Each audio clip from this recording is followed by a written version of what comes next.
The EU Water Facility Programme is to significantly contribute to an improved health and well-being of at least 19,669 marginalized dryland rural families in the arid Matabeleland South Province in Zimbabwe, improving their access to and management of sustainable, reliable, and clean water supplies, access to basic sanitation facilities, and their capacitation in recommended hygiene practices.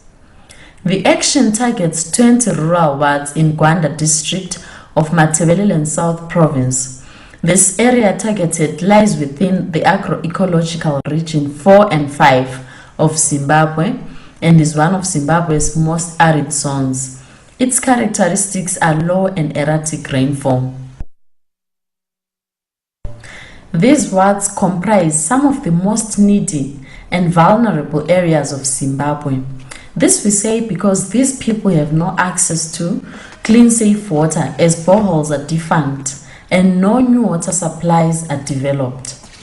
They then end up resorting to unprotected, contaminated water supplies such as shallow wells, dams, rivers, excavated pits. The failure by households to access clean water poses a health hazard as they fail to get water for domestic use, both for their children and the chronically ill. This results in waterborne diseases such as diarrhea.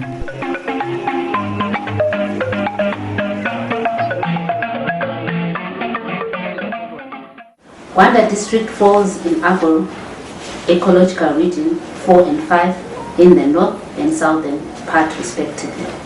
This is a semi-arid region characterized by low and erratic rainfall. Gwanda receives less than 650 millimeters in region 4 and 500 millimeters in region 5 of rainfall per annum. The area is a semi-extensive to extensive livestock ranching region supported by the cultivation of drought-tolerant small grains, e.g. sorghum and pearl millet. Gwanda district has two major drainage systems, the Tuli and Umzingwane river systems.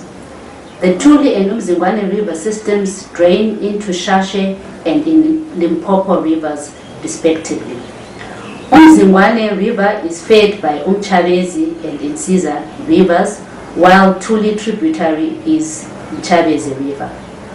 The major water sources within the district are boreholes and deep wells, as well as piped water schemes.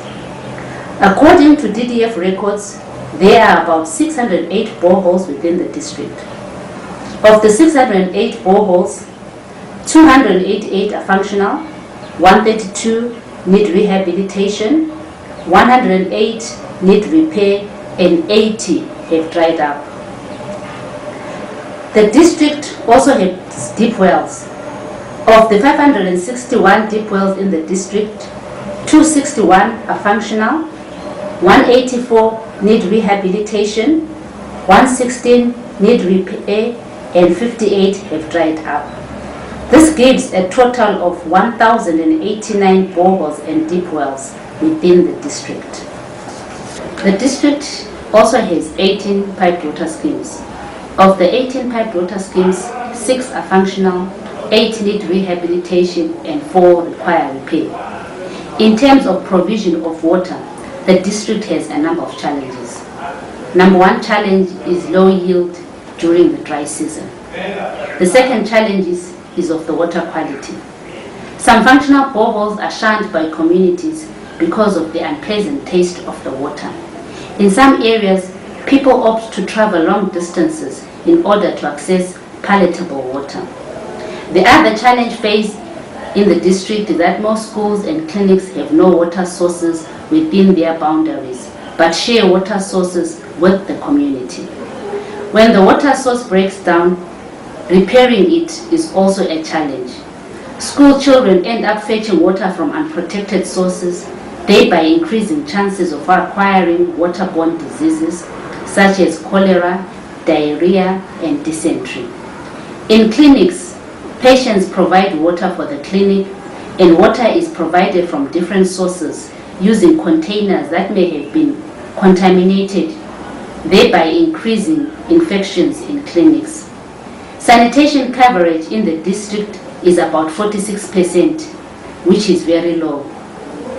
According to Ministry of Environmental Health statistics, there are about 21,158 households and only 10,537 squat holes within the communal areas. There are also about 140 schools with an average enrollment of 280 for primary school and 304 pupils for the secondary school. From the mentioned water and sanitation statistics, there is need to increase access to water and sanitation facilities in the district through provision of infrastructure and capacity building. Improving water and sanitation will result in less time being spent in fetching water, that is, a reduction in distance traveled, thereby giving communities ample time to do other productive activities. There will be suppression of waterborne diseases as communities, especially school children, will not be collecting water from unprotected sources. Communities will be able to utilize sources for income generating through market gardening, thereby resulting in improved nutrition. Skills development through capacity building will also lead to employment benefits, self-reliance, and will also reduce downtime of water sources. Therefore, all stakeholders are encouraged to continue striving in the improvement of water, sanitation, and health within Gwanda district.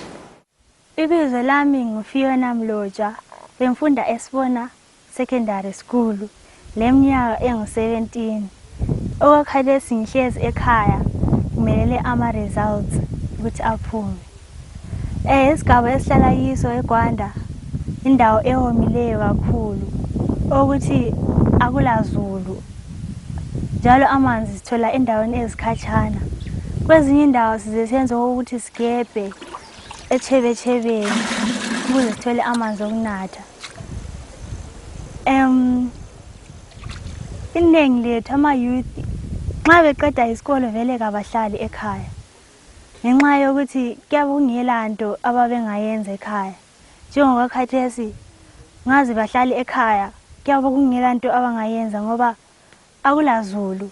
Ngaze ulime kuyatsha, kungatholakali ukudla. So iningi baze beyenza ukuthi baye emazweni bayedinga ukudla khona ngale. Abanye bayenza ukuthi basebenze noma nje khonapha eZimbabwe bezitshayela izitina, abanye besiyagebha igolide le emkuteni. Yikho ukuze baphile labo khona lapha. Thina njengama-youth esiqedileyo, so singazi njengoba sisamelela ama-results ethu ukuthi aphume ukuthi sabe siphumelele kumbe singaphumelelanga. Loba nje sabe siphumelele, ngeke sikwanise ukuthi sidlulele phambili siyenza ezinye izifundo ngoba abadala ngeke benelise ngenxa yokuthi akulazulu, komile, ngeke kutholakale imali. So thina sikhangelele ukuthi kube lenhlelo, inhlelo zezandla ezivambekayo odathi singakwanisa ukuthi sizenzele zona sikhona lapho ukuze siphile. So kungaba kuhle nxa ukuthi singathola izifundo lezana ezizasinika ulwazi ukuze siyenze lathi inhlelo zokuzivambela sithuthuke lathi njengabanengi. The global objective of this program is to improve clean water supplies of communities, specifically vulnerable groups within impoverished, marginalized areas. It improves sustainable access to safe water supplies with uncomplicated sand abstraction and clean water harvesting systems or rehabilitated boreholes that can be installed, operated, and maintained from local resources. Clean water points from sand abstraction are a particularly appropriate source of water in marginal water deficit areas as they draw water from surface dry riverbeds. Water is drawn by simple hand pumps that are simple to operate, maintain, and repair. Virtually, the only maintenance required for sand abstraction tube well pumps is replacing worn piston seals and/or valve flaps just about twice a year. The action works with the beneficiary communities to set up 208 clean water points from sand abstraction. 150 deep water boreholes will be repaired and/or rehabilitated in conjunction with DDF personnel, local pump minders, and pump mechanics. 20 sand river water harvesting systems are to be constructed in collaboration with beneficiary communities and Zinwa Shashe subcatchment. Beneficiary communities, in conjunction with environmental health technicians, are to mold 500 slow sand filter tanks.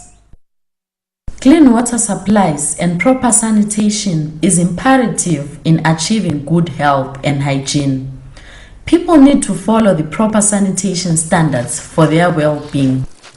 The Blair ventilated improved pit latrine with hand washing facility is the recommended sanitary facility in Zimbabwe.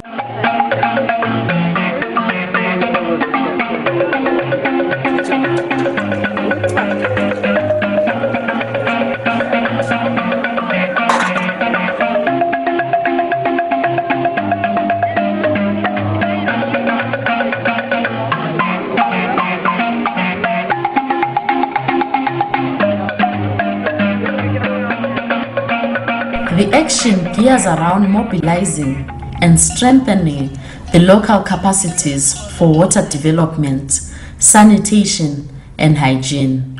Its approach is one of community development and empowerment through capacity building, community-based discussions, and practical skills training.